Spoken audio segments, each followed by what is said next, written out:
name's Anya Kaufman, and welcome to today's video for Neurodiversity Awareness Week. Today we're going to be talking to Bobby, and Bobby is a non-binary autistic student, singer-songwriter, and producer. They're currently studying on the MSc Autism course at the University of Strathclyde and have a particular interest in the intersection of autistic and trans identity and the potential of investigating these experiences of trans autistic people as a means of interrogating societal norms. Bobby also creates alternative pop music and has been sharing their music on YouTube for over a decade. It's really great stuff, and we've got a link to their YouTube channel in the description of this video. You should check that out, and I really hope you enjoy this conversation with Bobby. Thanks so much. So Bobby, can you tell us a bit about your experiences? Actually, no, wait, let's first go through the terms of the difference between neurodiversity and neurodivergent, and I'm gonna let you explain it, so I'm gonna stop talking now. Okay. Okay, well, I'm sort of semi-referring here to Dr. Nick Walker's website, Neurocosmopolitanism, which we can link for you guys. So yeah, I thought it was important to just make this distinction between the term neurodiversity, which refers to the biological fact of human neurological diversity. So we could say that that's a fact that humans are neurodiverse, as opposed to neurodivergent, which is to have a brain that functions in ways that diverge significantly from the dominant societal standards of normal, in quotation marks. So an individual like myself could say, I am neurodivergent. It wouldn't work to say I'm neurodiverse, because that's a collective human thing, but I as an individual am neurodivergent. So hopefully that's a clear distinction there. Great, thank you for that. Could you tell the class of me a little bit more about your experiences, because you identify as neurodivergent, so could you tell us more about that experience? Yeah, so I'm autistic. I discovered I was autistic about 2.5 years ago, so I feel like it's quite a new sort of identity for me, but obviously it's something that I've been all my life.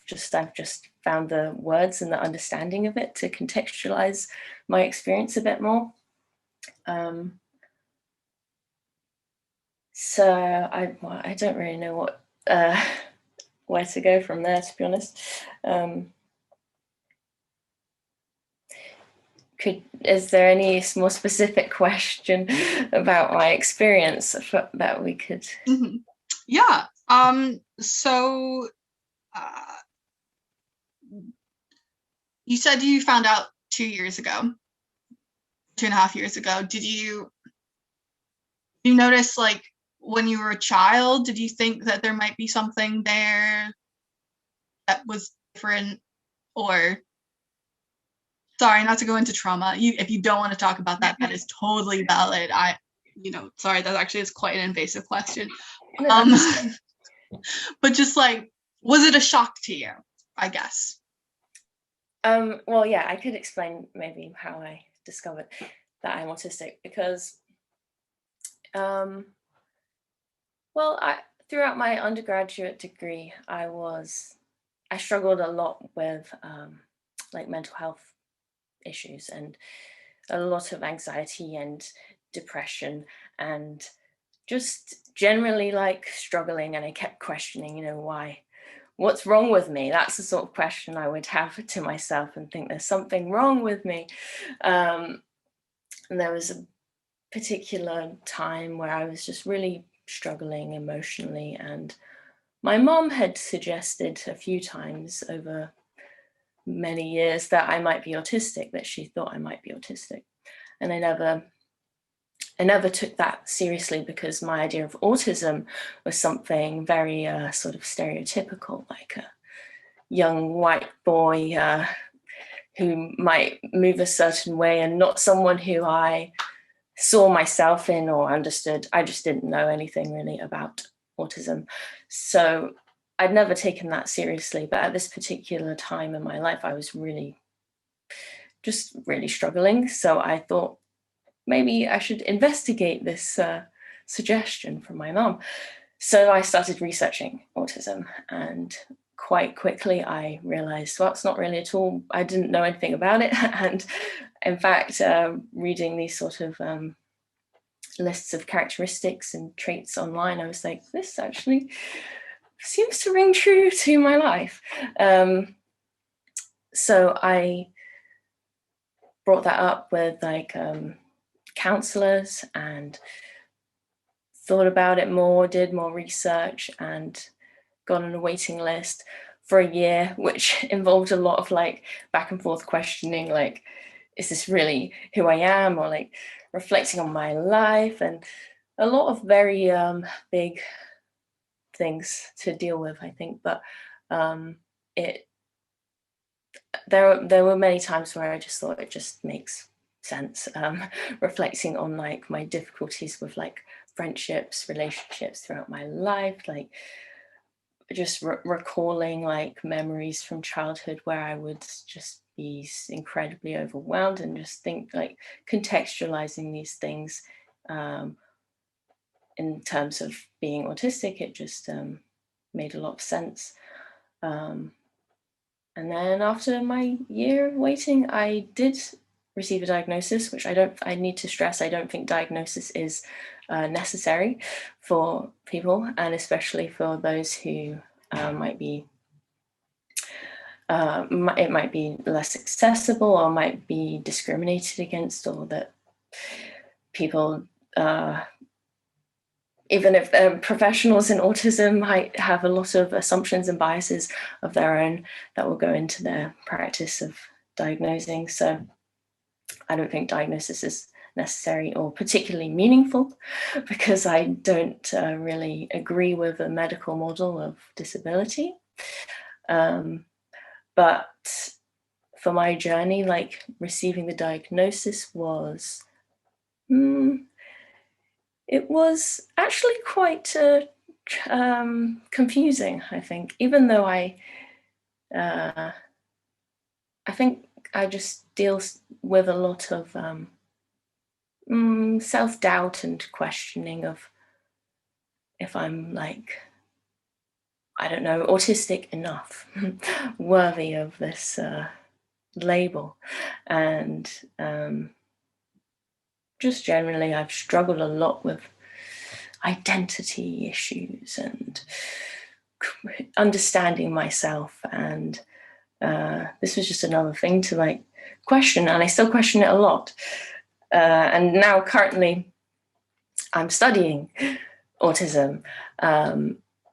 And for the first few months of my course, I found it very emotionally challenging, because I was getting more understanding of what the professionals in the field are, how they're describing autism, and just figuring out how or whether it really applies to me. And that's been quite difficult. But now I've understood more about the neurodiversity movement and the neurodiversity paradigm, which if you want to look at Nick Walker's website, you can learn more. But I realized that my perception of autism and neurodivergence more generally like is just so far removed from a medical idea of it that I don't see it as anything negative whatsoever. I just see a lot of negative attitudes towards it, and very poor ways of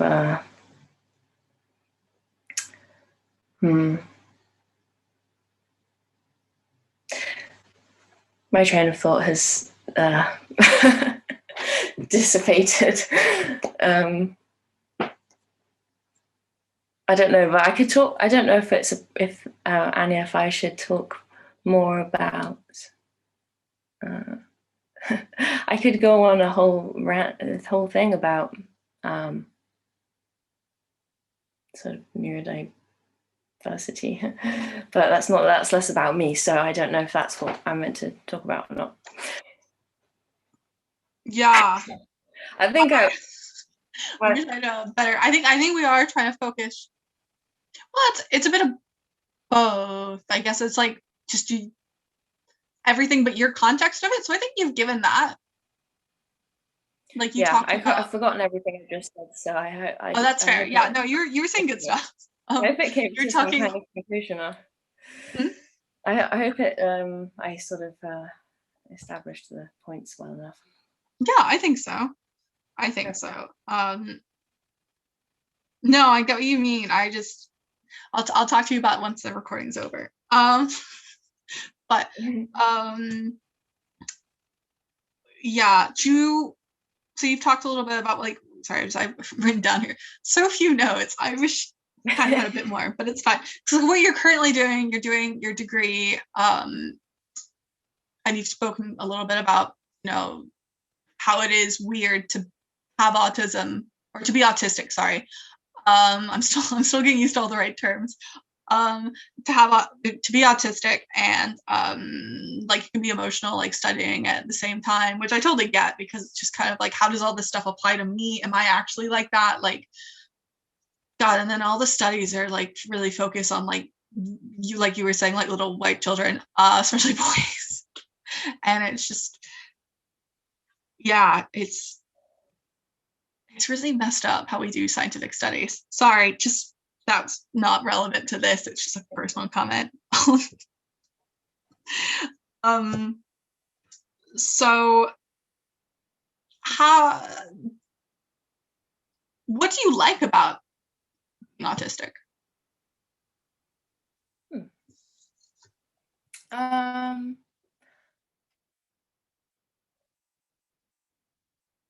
I think what do I? Well, that's a hard question because I mean it's all that I know, and I don't know. I think I like that I often seem to maybe ask different questions to other people around me, or ask more questions, and very. I just can get very deeply engrossed in certain topics, ideas, and that's one thing I like, I think. And I like I'm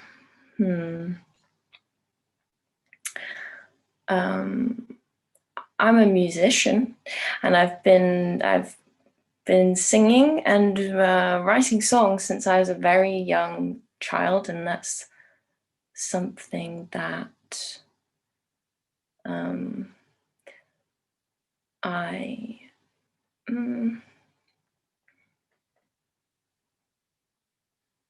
don't know. I'm sorry. I'm not sure about how to answer that question. That's okay. I mean, if you want to talk more about your music, that's also cool. Like just to show, I don't know, it gives you more. Not that I'm just saying that you haven't been showing your personality throughout this like interview, but like, or conversation rather. But if you want to talk more about it, that'd be cool. Yeah. Yeah.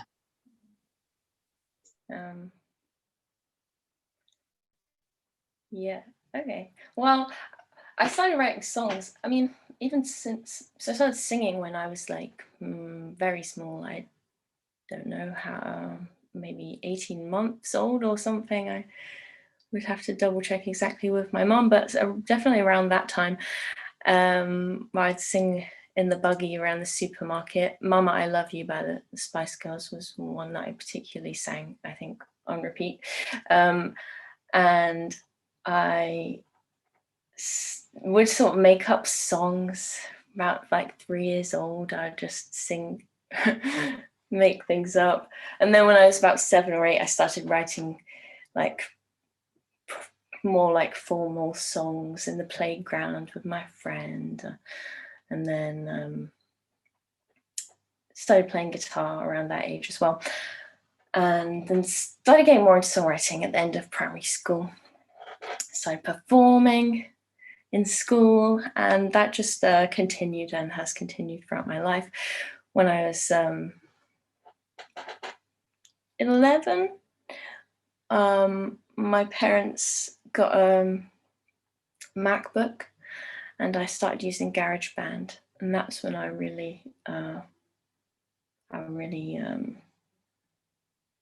started, and I started a YouTube channel. So I started producing my own songs, putting them on YouTube, and I've done that, well, I wouldn't say consistently. At times I've done it very intensely I've been very, would share like many songs in a few weeks. Throughout high school, especially around like exam times, that would be my sort of way of like managing my stress, I think. Or I would just get my studies done and then just like make music. And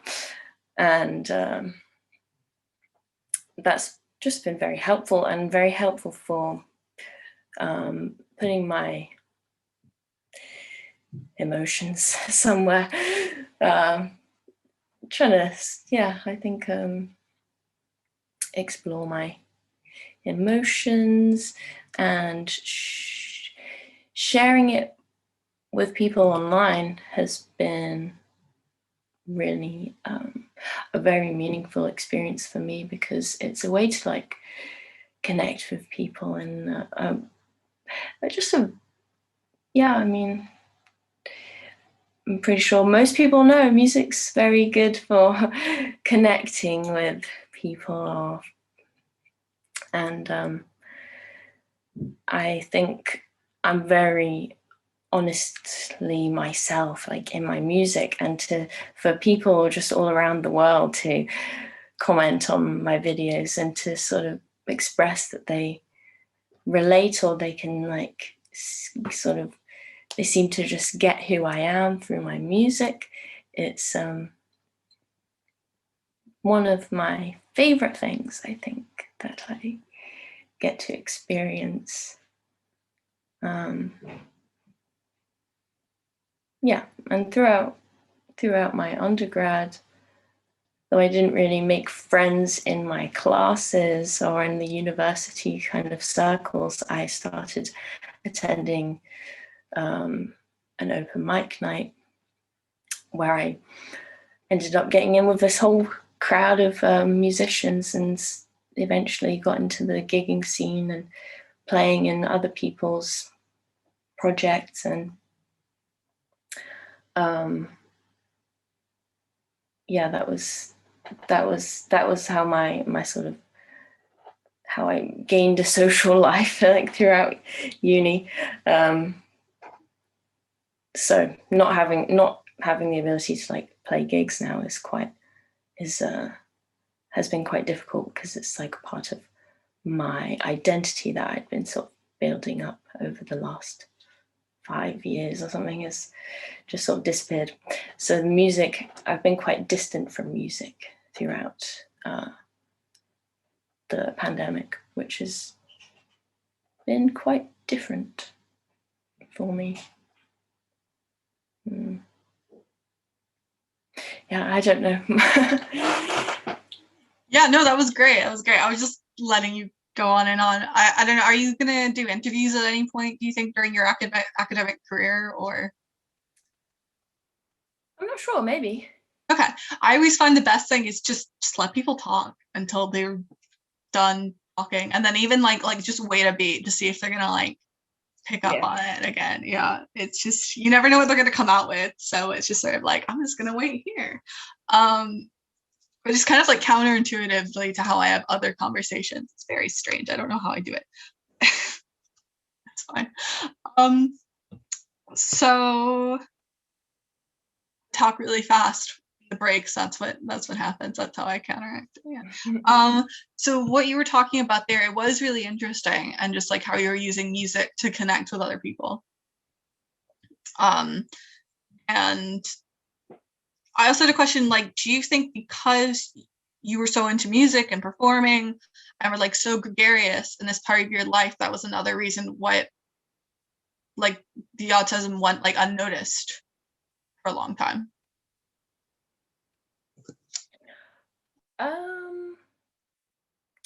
I think I was very I was like what would be labeled like a high achiever in throughout school, and I would adhere to all the rules very strictly. I would avoid anything that might get me in trouble. Just pretty terrified of ever being told off in any way, shape, or form, even in the most sort of minute kind of ways. So I think in that sense, well, that, and then also being sort of successful in that other way of making music and having a very socially acceptable interest in music, despite it being at times, you know, a bit maybe unusual. But so I think for those reasons, that's very much why no one really would have suspected that I was autistic. Yeah, yeah, I don't. I think that kind of summarizes that. Yeah, no, fair. I just personally, I get quite angry when thinking about like my experiences at school, especially when I was really struggling in school, and I got like just the things I went through, and then nobody picked up on it. I'm just like, really, really. Sorry, but that's just about me. Like, and just yeah, it was stressful at times. I understand later in life, like, but when I was like a child, I really did not get on with like the other children in school, and like just like it wasn't great. It was not great. Yeah. Now that I'm expecting you to tell me all about that, I'm just sharing. Yeah, I honestly can't remember. My memory of like my childhood and my just my memory of my life is quite poor, which I think that in itself is a sort of a indication I probably was like just excruciatingly anxious for a lot of that time, and it's all just kind of gone whoop. Yeah, I totally agree. I can't remember like a lot of my life, and I'm just like, oh, it's a trauma. What? Yeah. Sorry. Dark humor is how I get through it. So I guess going on to that part, and we don't have to talk very much about this if you don't want to. It's sort of like what's not been great about your experience and how you've been dealing with it.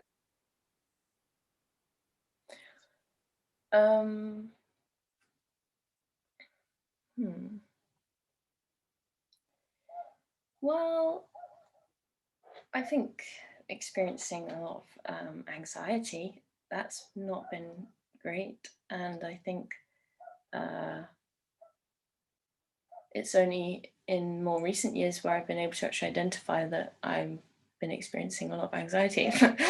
And throughout like my teen years, I don't think I really had that awareness that what I was experiencing was anxiety. And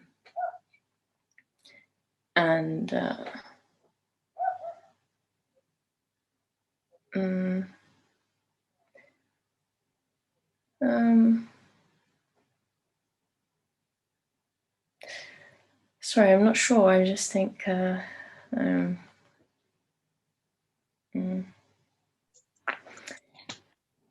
I was gonna say that's cool. Do you have any like coping mechanisms that work for you that you think might work for other people for getting through stuff, like especially like stressful situations? Like I know I said specifically this isn't like meant to just be the academic experience, but I imagine a lot of students are going to be watching this. So if there's anything like you said you found music like a good coping mechanism for stress when you were studying, like if there's anything else that might, you know, benefit others as well.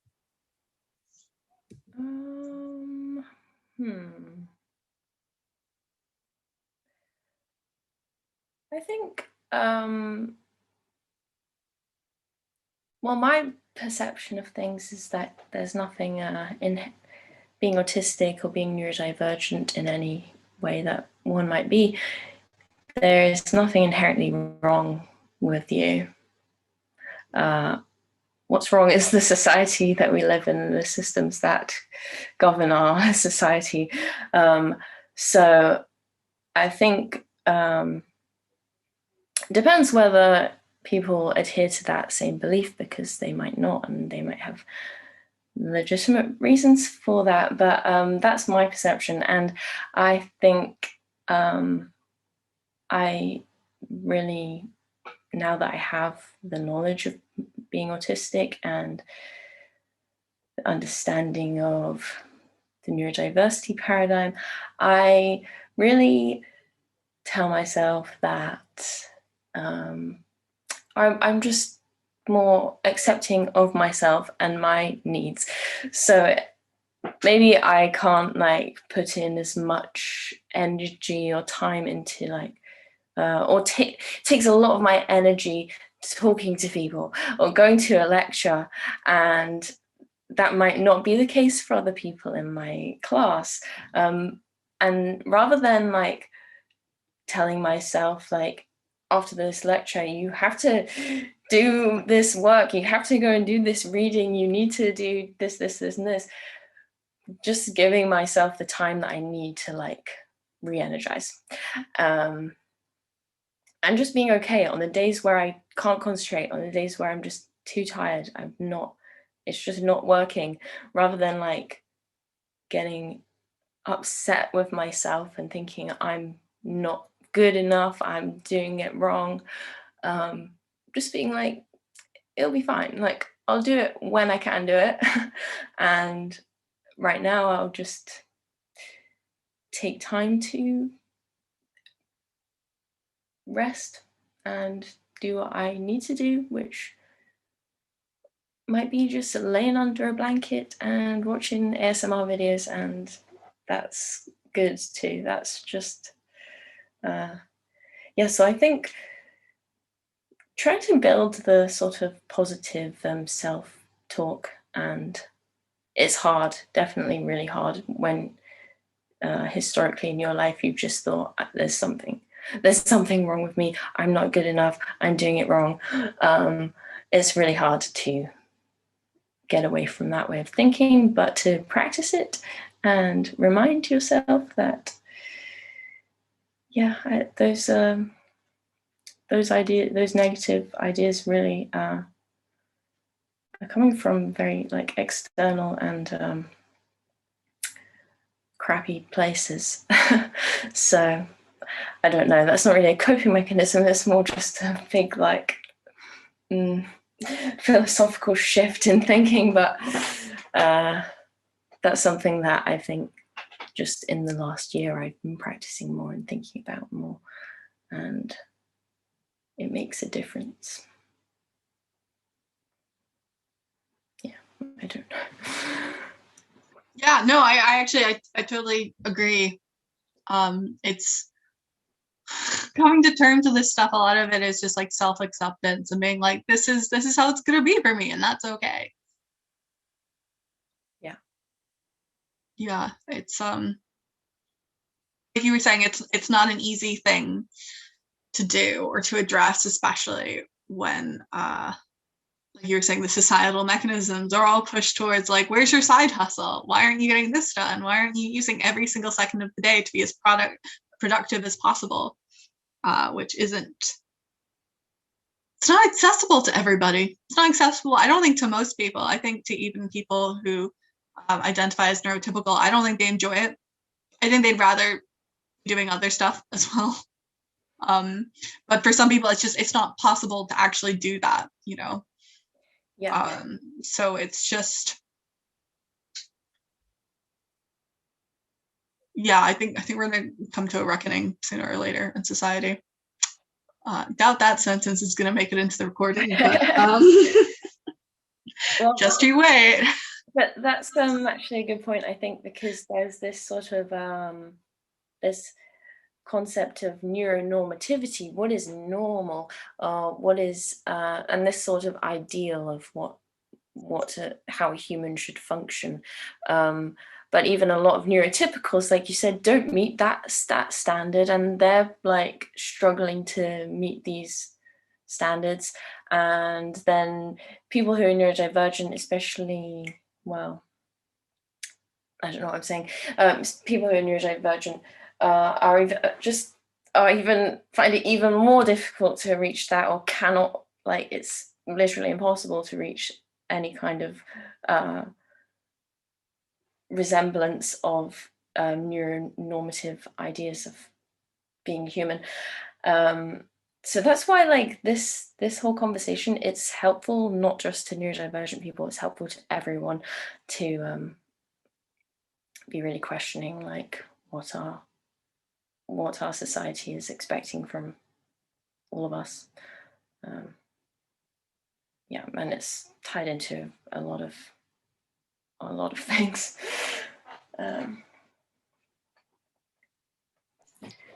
Yeah, sorry, I just wanted to jump on that point. I don't know. Yeah, no, I agree with you. Yeah, there's a lot to unpack there that probably isn't meant for this. But yeah, there's a lot to unpack about society and what we all really want out of our lives.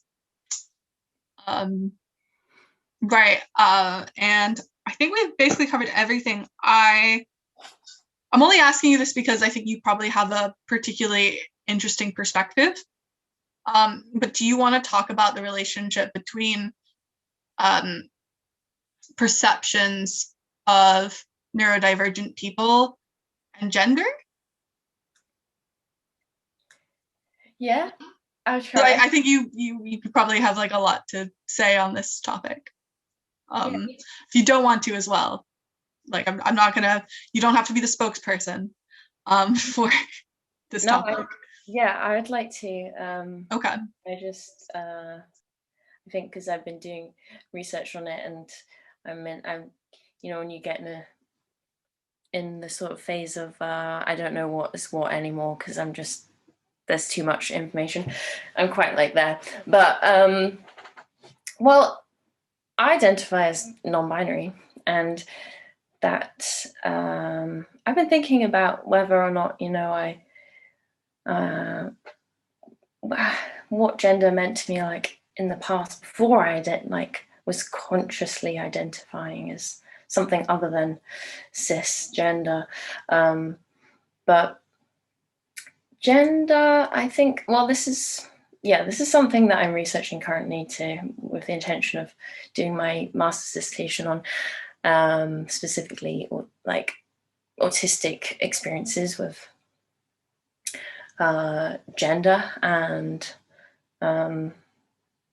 specifically like trans autistic experiences. And I think I'm not reaching any conclusions really yet, and there probably aren't any, but I think it's a lot more, it seems to be more common in autistic people, and I'll just speak for autistic. I don't really know much about others, but for autistic people, it seems more common to be identifying as trans than non-autistic people. or just to have different experiences with gender, to kind of be just not care about gender, for it to sort of be this meaningless thing. And I think for whatever reason that is, I think it's a very interesting thing to explore, because if there are people like myself who just think the gender binary thing is really a load of nonsense, and I feel absolutely I don't feel any sort of inherent gender feelings, to be honest, and this kind of could be helpful in sort of questioning these systems of gender and sexuality, these sort of normative ideas.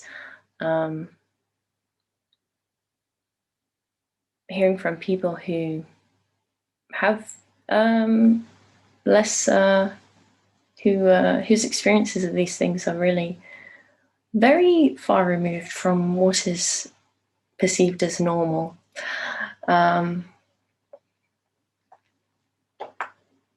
Yeah, and I think there's potentially this, well, maybe not potentially, I think there is a sort of inherent connection between neurodivergence and sort of divergence from gender norms, because if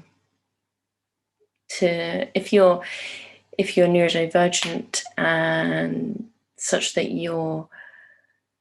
the way that you think, the way that you move is different to what is normal, in quotation marks, then you're kind of inherently like doing something different to what's normal gender wise, because neuronormative and gender normative concepts, they're sort of intertwined. So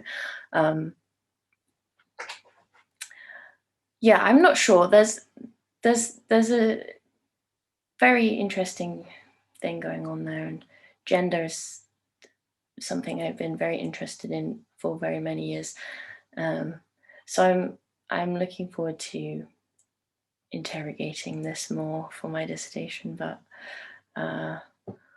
once again, I would refer you to Nick Walker, who's one of the coiners of the term neuroqueer, which kind of can mean many things, but one meaning is this sort of interconnectedness between neurodivergence and gender divergence. It can be a sort of identity marker. I would identify as neuroqueer, but it can also be like a verb, that to neuroqueer is to queer neuronorms, to queer gender norms. And I think I envision a neuroqueer future, or a future in which the ability to neuroqueer is not necessarily meaningful anymore, because the norms have been thrown away. That's my ideal reality, which is probably impossible. But I don't know. That's a bit on that. I don't know if any of that was super coherent, because I'm quite yeah, I don't know. Yeah, that was great. That was great. I think it's also, your research has such interesting like an interesting relationship with diagnosis in the future. And just because a lot of the diagnostic terms are gendered for some weird reason, like how it shows up in girls or boys, and the fact that we divide it by gender anyways, when it's really just, it shouldn't be done like that. It's so horrific, to be honest. And it just feels kind of like very Victorian almost. Well, and to be trans is also like medicalized. So that's why another reason I think this connection between autistic experience and trans experience is very interesting, because both of those things, I don't from my perspective, at least, I don't see either of them as medical conditions of any kind. I just see them as social identities and ways of experiencing life. But they're both in the diagnostic manuals, like you need a diagnosis of these things to have the accommodations you need in life, or to like access medical treatment that you do actually need for your well-being. So it's and well, Nick Walker, and once again I keep referring to her, but she's mentioned like how not long ago it was to be gay was seen as a mental health condition, or a psychiatric, a disorder, but now that's like absurd. I mean, maybe not to some people, but to most people, that's not something we can say anymore. So hopefully we're moving that way with transness and autistic identity. I don't know. Yeah, not to go too much into the sociology of medicine, but it's such like an interesting concept that I think really needs to be explored more, both by sociologists, but by people in the medical profession. They really need to start considering it more. I know they have started, but they're at the beginning of a long journey, to say the least. Yeah. Is there anything else you wanted to say? I don't think so. Okay. It's a total blur. I don't know what I have said. A lot of really interesting things.